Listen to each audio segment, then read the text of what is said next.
provide resources, we connect individuals to resources they may not be aware of. So we try to maintain these consumer network meetings to ensure that we are networking and we're providing the resources available in the community. One of the things that we do is ask people, who is it that you would like to hear from? What kind of resources would you like to know about?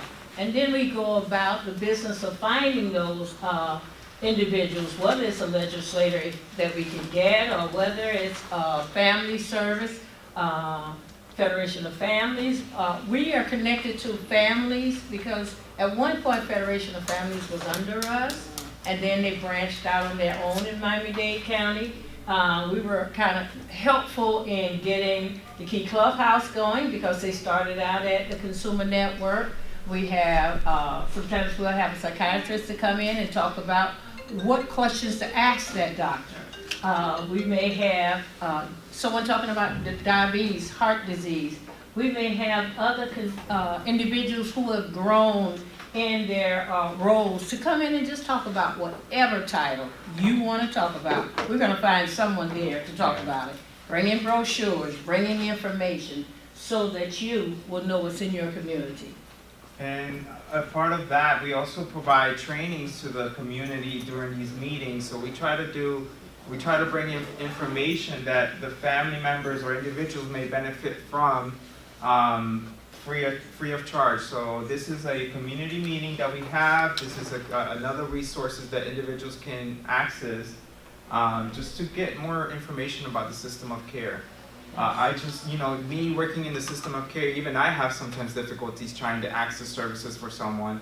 I can only imagine what individuals who may not know anything about it may go through just to get someone help, right?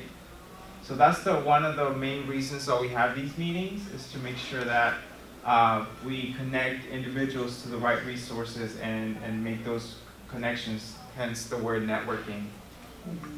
So that's just some of the photos of some of the meetings. And workshops that we do, yes. Yeah. So how does the consumer network make a difference? Through peer support, advocacy, education, trainings and workshops, information and referrals. I want to mention peer support. We understand that the power of peers is absolutely awesome. When you connect with someone who is experiencing or who has experienced what you're going through, there is such a connection that comes forth, that someone understands what you're talking about. Someone understands what you're going through. And you get to connect with them and talk with them. And it is just so vital that people, you understand and get me, and we can move forward. So we work with them in helping them to grow. In terms of, well, go ahead. Okay. It's okay. I can talk. So peer support is a system of giving and receiving help founded on key principles of respect, shared responsibility, and mutual agreement of what is helpful.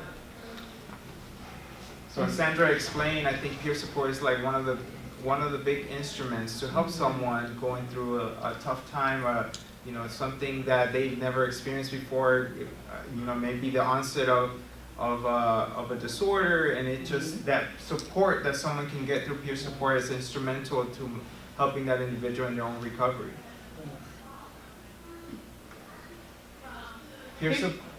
Peer support focuses on building relationships that support learning and growth across whole lives. Many times you're going through things that I can empathize with, but if I haven't lived it or been there, I can, again, empathize, but when you experience it and when you live it, that's a whole new thing. Peer support focuses on mutual aid, housing support, advocacy, and human rights. Peer support assumes full reciprocity, no static roles. Mm-hmm. And peer support assumes systemic evolution rather than individual recovery from a specified illness. And what do you all think about that? How do you feel about what we were just talking about in terms of peer support? Because we'd like for you all to, to engage with us. How valuable is peer support, even in your job roles? Is it necessary, or is it important to you that someone who's doing some of the same work that you do understands some of the situations and circumstances that you go through as well, and that's someone you can talk to? Or going to school, the students, they want a peer, right? They want somebody who has lived out or who is living out what they're going through as well. And just as in general, as human beings, we want to belong to a group, Yes. or just feel that sense of belonging. And so when you're going through a substance use or mental health disorder or whatever challenge or disability that you may have, when you connect with someone who has been through that similar experience, it's like, finally, I can finally open up and really be myself, as opposed to trying to play this role of being a perfect person, which no one is. Like the keynote speaker today spoke about, normal doesn't exist. There is no normal. Absolutely. I've heard it said, it's a setting on your dryer. That's it. I like that. That's it, it's setting on your dryer. There's that infamous dictionary he talked about earlier as well, right? Advocacy. According to the Merriam-Webster Dictionary, advocacy is the act or process of advocating or supporting a cause or proposal. A person may be an advocate for one's own needs, which is of course self-advocacy. It is also one of the 5 key concepts for any one of you that is familiar with the Wellness Recovery Action Plan training, and or the need and support of others. Some examples of advocacy are telling those recovery stories, speaking with your legislators face to face. One example I'd like to give is we were speaking with a legislator as he was reading, kind of skimming over a lady's recovery story, and she said, "Oh, that's me." And he said, "Oh, this is you?" And he looking at her, and he's kind of skimming it a little deeper now. But he had an actual face he could connect to, not just words on paper. So that's really important. And of course, sometimes you do have to use email, and you do have to do letter writing campaigns. But when they get an influx of that letter writing, it's like, oh, these may be my constituents. I might need to read some of this stuff. Right? Mm-hmm. Thank you. Education. So individuals employed in the mental health and related fields are invited to present various topics at the Consumer Network meetings. So some of those topics may include diabetes, heart disease, child support, domestic violence, the abuse registry, breast cancer awareness, HIV and AIDS awareness, civil rights restoration, amongst others. So we welcome anyone who wants to come and present any topics that are relevant to educate the community. This is about community education. And as Sandra was mentioning, that's another key concept of what Wellness Recovery Action Plan is. We have to really educate ourselves in order to make insightful decisions about life, recovery, anything. So this helps to educate individuals about issues that affect the community at large. In addition, the Consumer Network Times newsletter is generated every 2 months and distributed nationwide in support of increased education and awareness. It's also important, as we were talking about, sometimes there might be changes in legislation that may affect individuals in the community. So we try to bring some of these issues to these meetings and in our newsletters to make sure that individuals are aware of what's going on. Trainings and workshops. So like I mentioned before, some of these are the trainings that we provide. So we have the peer specialist training, we have the Wellness Recovery Action Plan training, which we've been doing We have been doing since about 2006 or 7. Okay. Oh. We also do the RAP Facilitator training. So throughout the state, Sandra and another RAP Facilitator, advanced level RAP Facilitator, are providing trainings to throughout the state to ensure that individuals are passing the message of rap. We are big on rap, so we want to make sure everyone is trained on rap. So whatever chances that we can get to do a training, Sandra comes out and does training. She's been here in Orlando before, different parts of the state.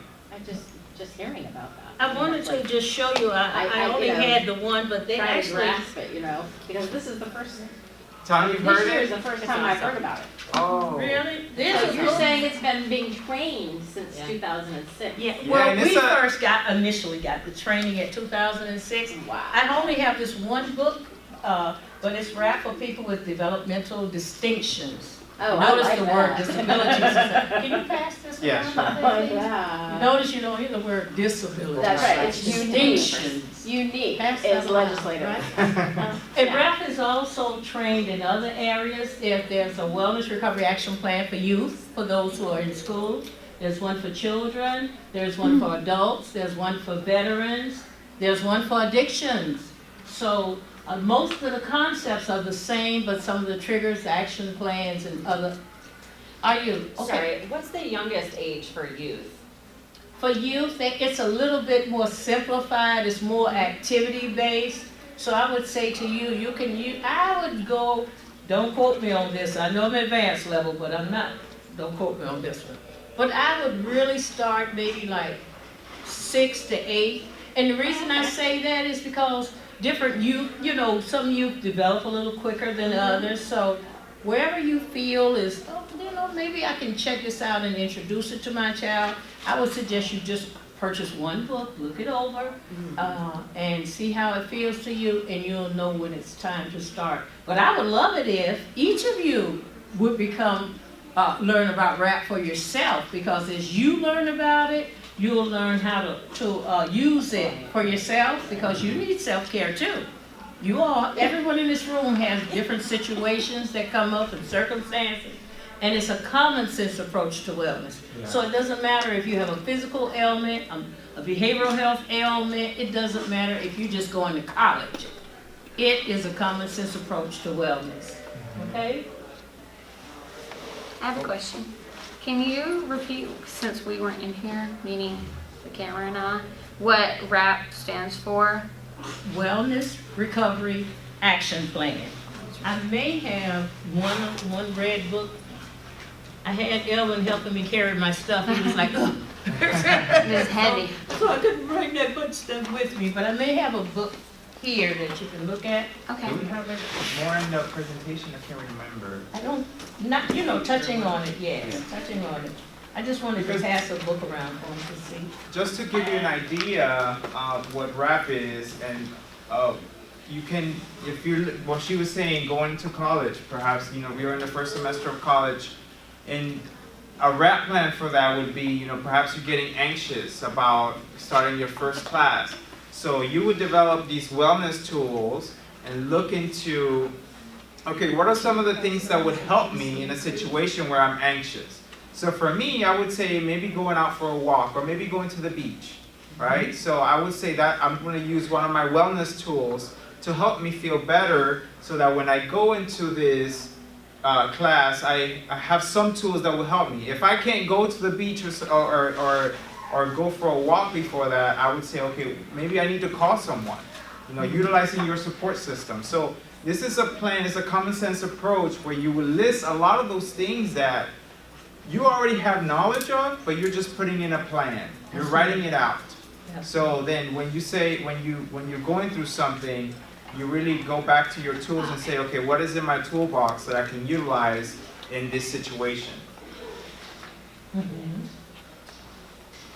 So we also do it for RAP for veterans. In our area, we work a lot with the Veterans Administration, and we provide trainings to the veterans. We also have a lot of veterans who are providing trainings to in our community and across the state. Yes. We also have mental health first aid. I'm not sure if you guys have heard of mental health first aid, but Sandra is a trainer for mental health first aid. I don't know if you want to talk a little bit more about that. Mental health first aid is similar to CPR. It's that when you're that individual support for that person who is in distress at that moment until help arrives. So what it teaches you to do is to identify, notice, and understand that somebody is in distress, and to try to give them whatever aid you can. The formula for that is called algae, okay? Yeah. Talk to Okay. Southeast Florida. Assess for risk for suicide and harm, listen non-judgmentally, gather information and resources, encourage professional help, encourage self-help and support.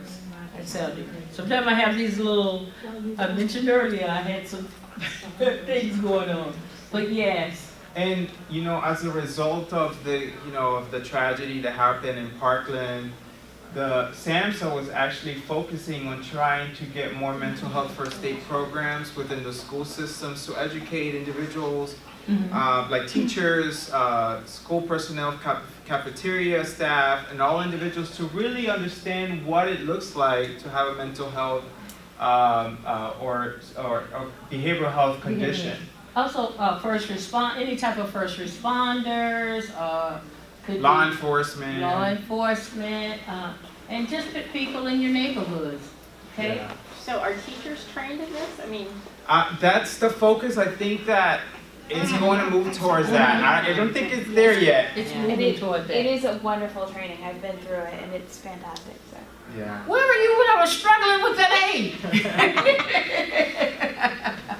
But yes, mental health first aid is it's an 8-hour training. Some break it up 4 hours one day, 4 hours the next. But it's really wonderful in identifying those behaviors that you might need to step in and help and support someone with until professional support can come. Then we have Finding Our Voice. This has been training that we just recently completed through the National Empowerment Center in Maryland. And the focus, and we'll get a little bit into that in the presentation, but Finding Our Voice is just the idea of helping someone who's living a life in recovery really learn to find their own voice, to speak up about what matters to that person, and advocating, self-advocacy, because what we know in this from history, a lot of individuals with disabilities have not been given that voice to speak up about their issues. And it has been with the idea that professionals, clinicians, doctors are all the ones who are making the decisions. So this is the idea that no, you have a voice and you can speak up for yourself. And so this training, we try to empower individuals to really find their voice and really understand their purpose and why they're doing this. Then we have emotional CPR. I don't know if you want to. Emotional CPR is also a concept by the National Empowerment Center, Dan Fisher. What emotional CPR is getting to the heart and connection of a person. Whereas with mental health first aid, it's about that immediate response and helping someone. Emotional CPR is sitting down, actually getting to the heart of the matter, communicating with that person, empathizing with them, letting them know that you listening, not hearing and listening is two different things, but that you're listening to them. You feel the emotion that they're feeling and that you connect with them.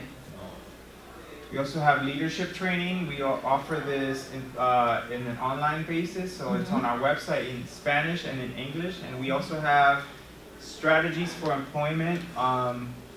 We recently just had a few trainings for individuals who are trying to become peer specialists. A one-day training on employment, job readiness, workforce development, and we also even had a job fair inviting a lot of different agencies who had positions for individuals in recovery. So that's something that we just recently did and we will continue to be doing. And if I could please comment on strategies for employment.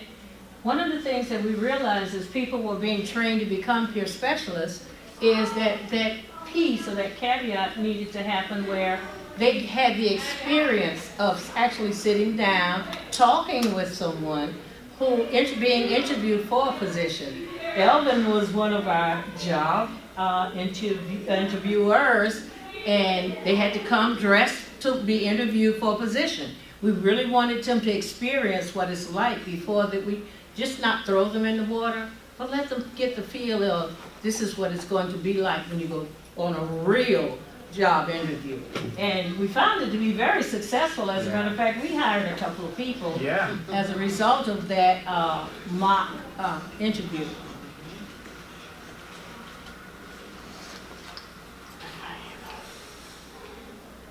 So the peer specialist training is a 3-day peer specialist training offered at Fresh Start and to satisfy the Florida Certification Board knowledge areas required for all peer specialists who have applied or will apply to become certified recovery peer specialists in Florida.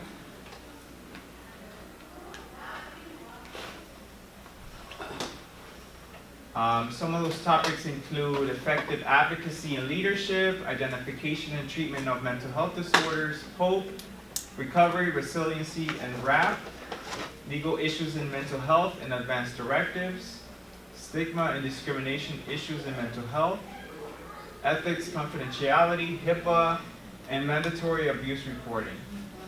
We also have awareness and understanding of cultural and linguistic issues, documentation and interpersonal communication, learning styles and teaching methods, and roles and responsibilities of peer specialists. Yes. Another thing that we added was the trauma. We also included trauma-informed care in our Yes. trainings, as well as focusing more on the substance use disorders and ensuring that the individuals are aware and understand those issues as well. So this is Bloodless Recovery Action Plan. Sorry. In the 2 or 3-day RAP introduction training, participants learn principles of recovery and understand how to shift out of a chronic illness mindset into a wellness mindset that supports recovery for everyone.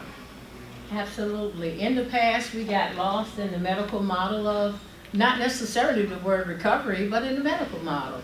But in this recovery-oriented system of care, we're realizing that true transformation happens when a person is no longer sitting in that illness mindset, but that I have a voice, I have a mind, I want to be recovered, I want to be well, and I'm going to be seeking that. So it has been a true paradigm shift to kind of step away from illness, and walking into wellness. As you see this little one, I didn't bring it, it's called a quick wrap, and what happens here is in your purse, in your pocket, in your little, wherever you want to put it, in your back pocket or wherever, you have a quick wrap right there with you. So as you've done this, you can keep this with you. And they also have an actual wrap app that you can put on your phone as well. So it is just to encourage you, to remind you to take good care of yourself. Because we can get so not bogged down, but we can get lost in helping others. And we forget that we matter too. And we do, because we are that bridge, right? That helps to hold the gap, hold everything together. So we have to be well in order to do these type of things. We have RAP for veterans, implementation of RAP for veterans. So so far, 281 veterans have received RAP and or peer specialist training in the last 5 years. Over 10 veterans are RAP facilitators. As we mentioned, we have some of the veterans provide trainings across the state. And 43 veterans who are RAP and peer specialist trained are currently working with veterans across Florida, South Florida, in a wide spectrum of treatment and recovery programs. And I want to venture to say that the 10 veterans is higher now because we have at least about 10 in the VA Miami. And then there's Broward County, there's West Palm Beach, there's Tampa and Orlando that we train veterans as well. So that number may be higher. We have our leadership training. This is a one-day training. This one-day training is designed to teach participants how to promote recovery and advocacy within the public mental health system, run meetings that produce results, and forge partnerships within community leaders. Go ahead. I'm sorry. I was going to say that we hear a lot of times, I don't know who to give the credit to, nothing about us without us. And unless you're at the table, unless you're in the meetings, unless you're on the councils, you can get pushed to the wayside. So people need to see your face and hear your voice And that's why it's so important that you are a part of whatever is going on in your area. You need to be at the table. So it includes steps to recovery, meeting management, self-advocacy, serving on boards and committees, legislative advocacy. And some of these you really don't get to learn. No one really teaches you some of these skills, like meeting management, serving on boards and committees. Some of those things are not really taught anywhere. So that's why our leadership training is important, to help individuals how to conduct business and understand those leadership qualities. Yes.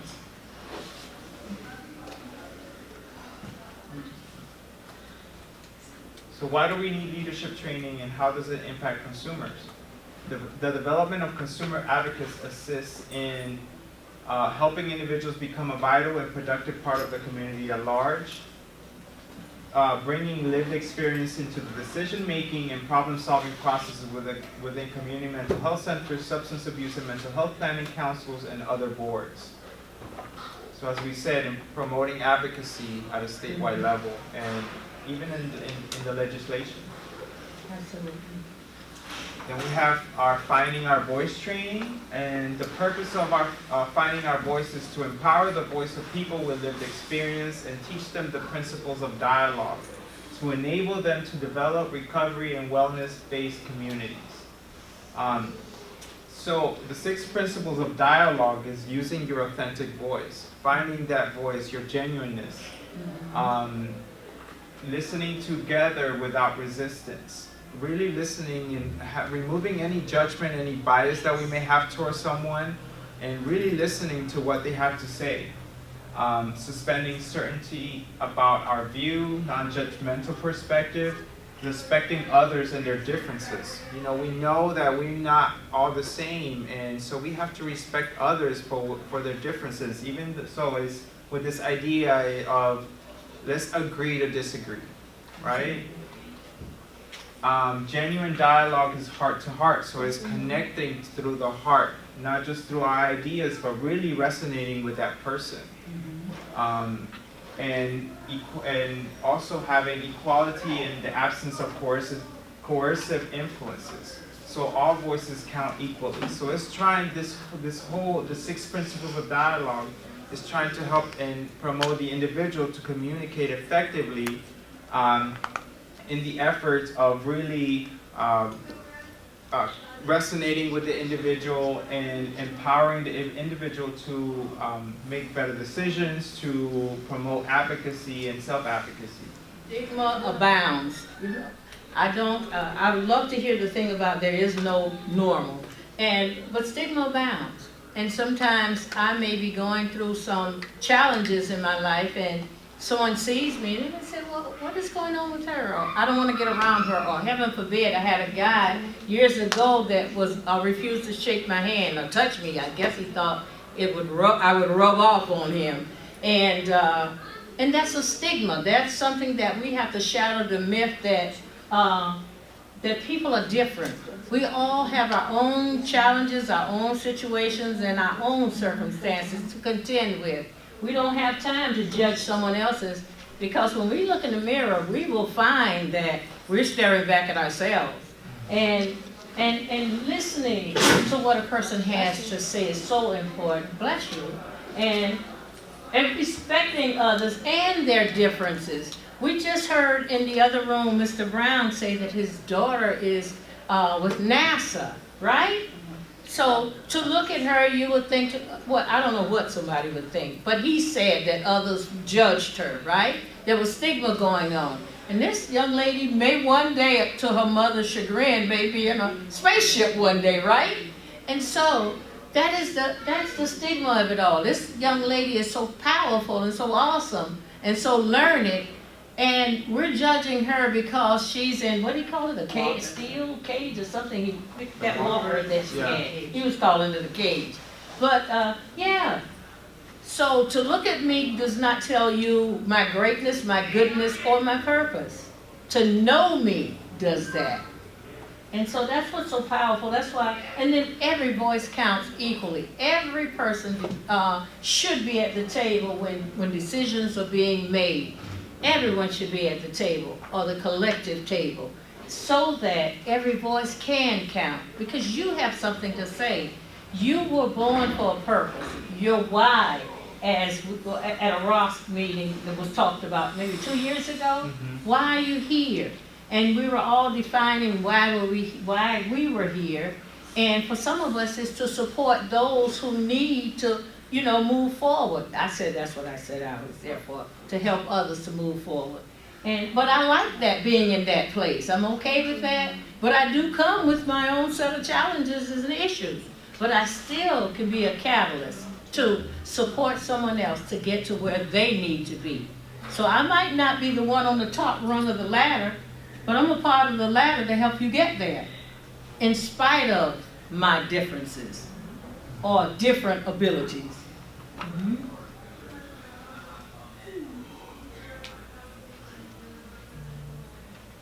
So then we have, as we talked about, we do workforce development, and we have strategies for employment. So we help individuals who are getting back,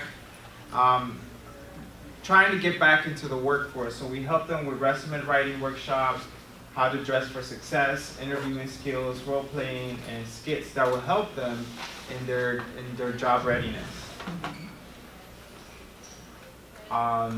So the Fresh Start Consumer Network of Florida, as we mentioned earlier, is a SAMHSA grant. It's a 3-year cycle grant.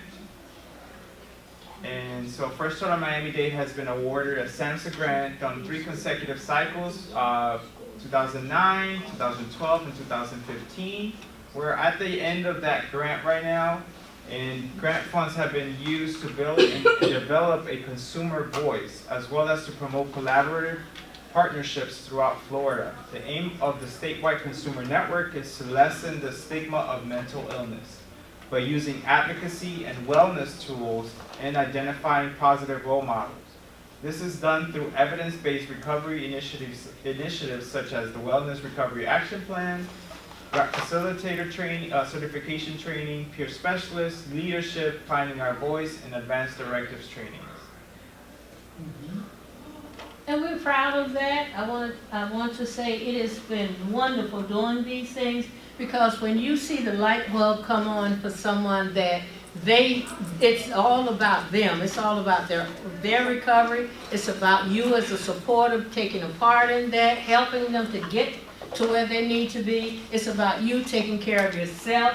It is so enlightening when we see people working on themselves, becoming empowered, becoming confident, becoming sure, and then sometimes getting those job roles. And when I walk into the VA, or if I was in the post office one day, and a guy tapped me on the shoulder and said, "Miss Baker," and I'm in the post office, so I'm like, who wants to know? Who wants to know? And he was like, "You trained me, I remember you." And I was like, "Oh, okay. I'm breathing now."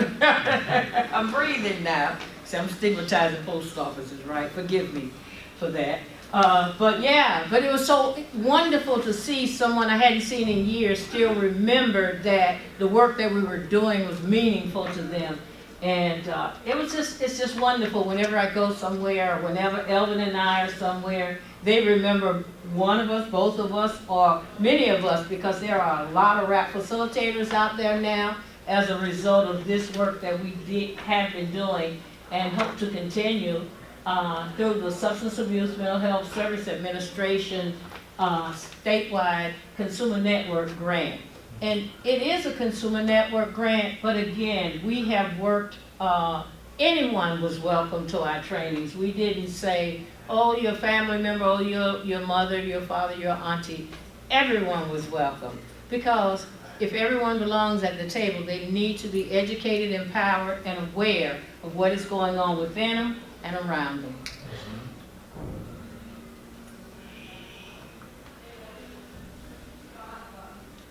So the Fresh Start Statewide Consumer Network aims to be a leader in the recovery movement and a strong advocate for trauma-informed, recovery-oriented, culturally and linguistic competence services to underserved populations by developing and promoting activities and trainings throughout Florida, educating and empowering peers, and building new infrastructure that will give priority to peer and provider collaboration.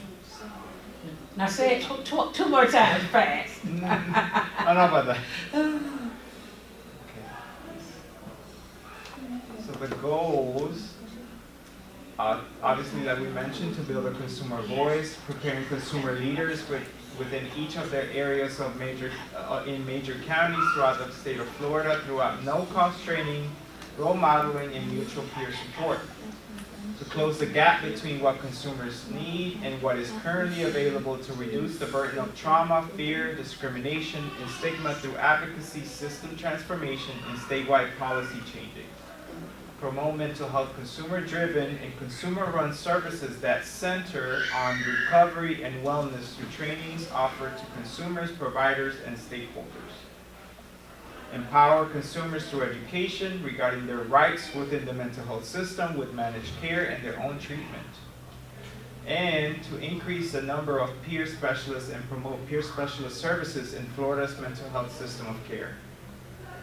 And one of the things that we've learned is a person empowered is a person that is strong, that can grow. So it does not matter whatever the challenge is, if that person is willing to work hard. And I keep going back to Mr. Brown's presentation earlier, but his daughter had to put in some work too. It wasn't just the mother, it wasn't just the father, but Katie was her name? Was it Katie? She had to put in some work there too. So the combination of the family unit all together helped instill in Katie the thought that she could be more. And she showed us that she is better, she is more. And it's just, I was so empowered over there, sitting there listening to what he was saying, because it was a combination of them coming together to make that whole family come together. Katie being strengthened and empowered helped the family become more strengthened and empowered, because they could let her fly. And that's what we want for our children, right? I have children of my own, and I want to see them fly. I love them, but I want them flying. You know what stood out from that for me was that he said that they didn't raise her, that she raised them. Wasn't that strong? Yeah, and so I think that that's her going through that, living that life that she, the cards that she was given, it helped him become a stronger person. And he needed to be strong for her daughter, obviously. I'm pretty sure a stronger advocate, more empowered about different disabilities, and all of those different things made him better. Yeah. So some of the highlights are over 2,000 individuals, including law enforcement and community partners, have received behavioral health training. Over 1,500 individuals have been exposed to mental health awareness messages via Consumer Network Times newsletter, social media, and through recovery stories. We've also been awarded other grants to help promote programs such as the Recovery in the Arts Project, where 368 consumers and stakeholders have participated in the Recovery in the Arts, gallery openings, and annual exhibit held through September during National Recovery Month.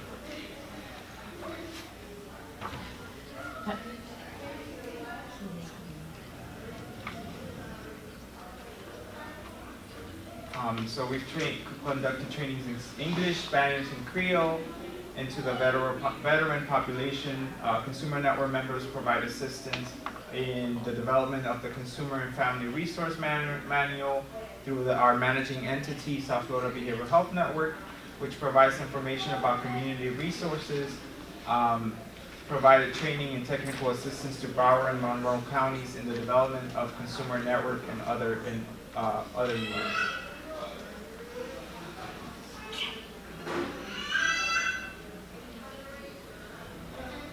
Then we have Recovery in the Arts,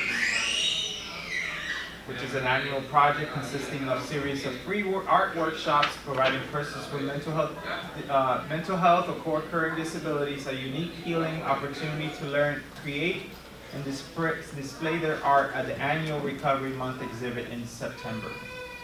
So here we have some of the individuals who have participated. gentleman is very proud to showcase his art. This project is made possible with the support of Miami-Dade County Department of Cultural Affairs. And just from our experience, what we've learned so far is that a lot of individuals, because of their history in substance use or mental health, they never knew they had these abilities, and they were able to really learn something new and really hone in on something that may have helped them in their recovery. We've had some individuals that have participated with us for almost 10 years now in these projects, and are very grateful to have found another tool that can help them in their recovery.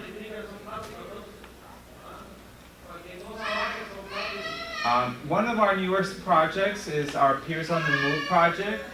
And just to read you a little bit, the Peers on the Move project was developed to help ease this transition from South Florida State Hospital to Miami-Dade Community Life for individuals being discharged, and help to significantly decrease their need for readmission by offering both intensive individual and group peer support services.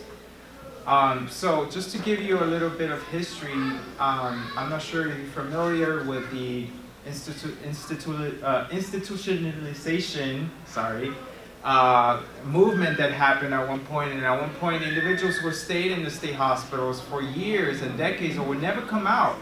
And so it's a big focus, especially with the recovery-oriented systems of care, is to help individuals really move towards their recovery. So it's been a focus that individuals are no longer able to just stay in the state hospital. People are not just being sent there for the rest of their lives. So this project is trying to bridge a gap between individuals coming out of the state hospital and reintegration into the community, because some of the individuals that we've encountered so far have been there for years and don't really know how to really be part of the community, how to do certain things that we as individuals take for granted. Going to go get a haircut or these different things. And so the supporters, the peer bridgers as we call them, are going to the state hospital and building these connections with individuals 30 days before their discharge date. And then once they're out, they have someone to look forward to meeting. Is this just in your area, or is this trying to go statewide? Well, It sounds like it's great. it started off in Broward. It started Out of Broward. They've had so much success. They've reduced recidivism rates. Individuals were not going back to the state hospitals as they normally would. And so we, DCF, the state, really liked this whole project. So we were also approached about it in our local office, our DCF office also pushed for this to happen. So right now it's a pilot project, but we're hoping that it'll continue to be renewed, and hopefully this can be an instrument that the whole state can utilize, because no one really deserves to be in a state hospital for the rest of their lives, honestly. Everyone deserves a chance to really reintegrate in the community. And a lot of the times what we've known through this project is because the lack of support that individuals have, they reoffend and end up back into the state hospital. One of the stories that we have is this older lady in the past have been to the state hospital numerous times. And her last admission on her discharge, she went back the very next day. So far, we've been working with her for about 5 to 6 weeks, and she has been able to do things that she's never been able to do back in the past. And so we're really happy to see the results just by the smiles that we get from the individuals that we're working with. So we're very, very excited about this new project, and hopefully this is something that can be replicated in other state hospitals across the state. I have to say a little something. As peer bridgers, we listen for those goals, those ideas, those beliefs, those things that the individuals want to do or wanted to do in their lives. And we try to work with them. We engage while they're in the state hospital. And then when they come out of the state hospital, we work with them, still engaging. If they're going home, if they're going to an adult living facility, if they're going to a program, we spend time with them to get support, do some trust building. one particular lady, she worked at a major department store before she went into the state hospital. And after years being in the state hospital, we recently took a picture of her, not at that exact store, but the name of the same store. We took a picture of her at that store, and you should have seen the smile on her face. And her one desire was a chicken sandwich from Burger King. Now, I tell you, she had a smile out of this world when we took her to Burger King to get that chicken sandwich. And those are things that we all take for granted, right? You're like, it's a Burger King on every corner. But that was a goal of hers that she got to actualize because she was no longer behind, in the state hospital. And she got a chance to just sit there and be that quote-unquote normal person that everyone is looking for. That was just so awesome to me. Look at the smile on my face just thinking about it. Yeah, so this whole idea is to try to promote individuals in recovery doing more than the status quo or, Yes. So we're trying to help individuals in recovery really do more in the community. So this is a really exciting project, and they're really getting out there and really working with a very severely mentally ill population that perhaps has never been given a chance, and hopefully we can help at least one. If we can help one individual, that's good enough for us. Yes. And our role is not to enable, but to empower. So we're not there to, every desire, whim, whatever. We're there to instill in them. We're actually using rap. We're actually there to instill in them the power of hope, personal responsibility, education, self-advocacy, and us being a part of the support. We're not your full support because we want the individuals, the people to understand it's all about them. And they have a right to the same thing that everyone else wants. I'm going to skip over this one. So we pretty much talked a little bit of that, and so peer support works. We know it works.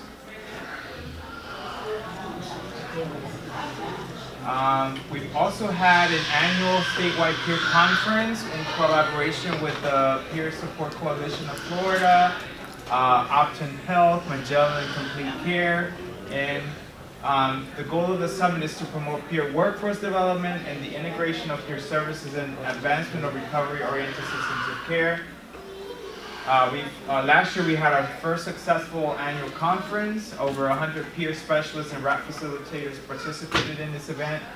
And right now we're planning our 2018 conference. So it's coming soon. We don't have any details just yet, but we're really focusing on having a conference this year. And if you'd like to leave any information with us, like your email or something like that, we'll be happy to send you our newsletters. We'll be happy to send you information about our activities. We would be more than happy to let you know what we're doing. So I think that's really about it. Recovery is individual. It is never-ending, life-changing journey that makes room for new growth opportunities. Mm-hmm. Sandra McQueen. And that's me. That's nobody but me. Nobody's.